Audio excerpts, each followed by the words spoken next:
Alright guys, today what we're going to be doing is I'm going to show you guys how I clean, more specifically deep clean, my makeup brushes.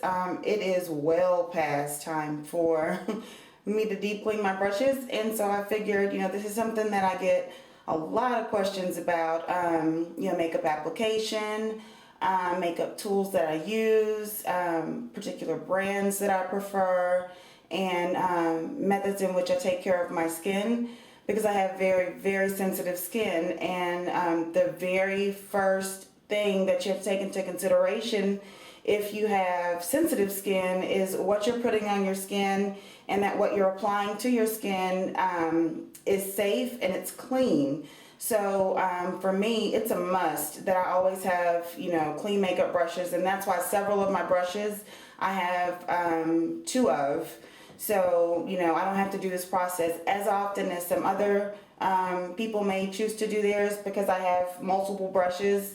I have multiple dual fibers. I have multiple dome shaped foundation brushes, and by foundation brushes I mean powder foundation.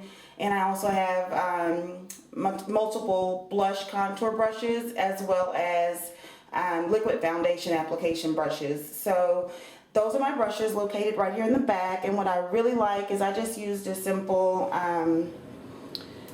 these are just like a vase. Just a circular vase, and I used these in my wedding, and then I had like 12, these, containers around, and I was like, hey, let's use it for makeup brushes. So that's what we have here. The ingredients that I use are extra virgin olive oil and apricot oil. Apricot oil is awesome for hair, treating dry hair, and so I really like it for my brushes. It prolongs the life of my brushes, and the soft quality of my brushes is maintained if you use something that is just as moisturizing as you would place in your hair. I also use tea tree oil when cleaning my brushes, because that's going to work as an antibacterial, and it's also an essential oil, so you're still moisturizing and still taking care of your brushes when using something like a tea tree oil. So here I've already mixed out, and I have my water and different necessities here that are already out. Here I have 3 tablespoons of extra virgin olive oil and 3 tablespoons of the apricot oil. The next container is, sorry about that, these are your oils. This is going to be my shampoo. I just use a moisturizing shampoo, something mild. You don't want to use anything abrasive or too strong at all, because remember, you're looking to cleanse, and these things are going on your face.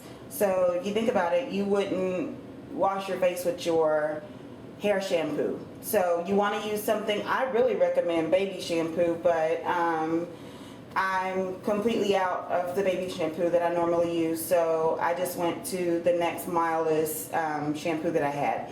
This is just a container of warm water, of course larger containers than the others. We're just going to do a preliminary loosening of the shampoo and the oils, and then I'm going to take it to the sink and really wash the soap and the oils out of those brushes. I also have a square bottle. This has my tea tree oil in it. Tea tree oil and water. And you just want to shake that up, and I'm going to spray this onto the paper towels that you see here, and that's when we're really going to loosen up the oil, or excuse me, the makeup and the buildup with the oil, and it's going to be these paper towels that show you the product that you're cleaning out of your brushes. And my brushes are pretty dirty right now. Your preference of either makeup removers or baby wipes. I use baby wipes probably more often to remove my makeup, just because it's much less abrasive than any other way of cleansing your face when looking to remove makeup before you actually go in with your regular facial cleanser. But sometimes I kind of go back and forth between, an actual makeup remover or a baby wipe. So I just put them both out just because you do have that option, and that's it. That's all we're gonna need. So let's get started. I'm gonna get us back over and let's get this show on the road. We're going to start, I'll start small and then work my way up. This is my 194 concealer brush. And concealer brushes, you have to think when using concealer, you're usually spot treating, and you're usually taking care of small areas at once. So these brushes are going to be a major buildup. So you want to, and I may say a lot, you may want to have a little bit more often of a deep clean of something like your concealer brush, your foundation brush, especially like your liquid foundation. Those brushes are going to get caked up pretty quick. So I'm going to pull those brushes out. And like I said, I have multiples of certain brushes just because I use them very often. Looking for my other concealer brush. It's hiding from me. There it is. So first, what you're going to do, and we'll just start with the 194. You're going to go into your oil and kind of dab around. And if you look, we'll zoom in. Let's move this over. Let's go in. And we'll scoot it a little bit closer.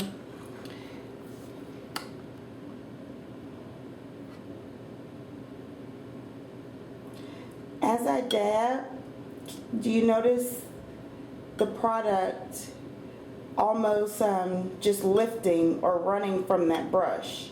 And when I lift it up, it's no longer opaque looking. It's no longer an opaque looking brush. You see that makeup just kind of lift and settle almost in the oil. So we'll put that brush aside. That's my 194 concealer brush. And let's go in with my foundation brush. So again, these brushes are going to get pretty caked up pretty quickly because these are thick viscosity products, especially when you look at liquid foundations. But when you put that brush down into the oil, you can see the makeup just lifting from that brush. So we'll do this process and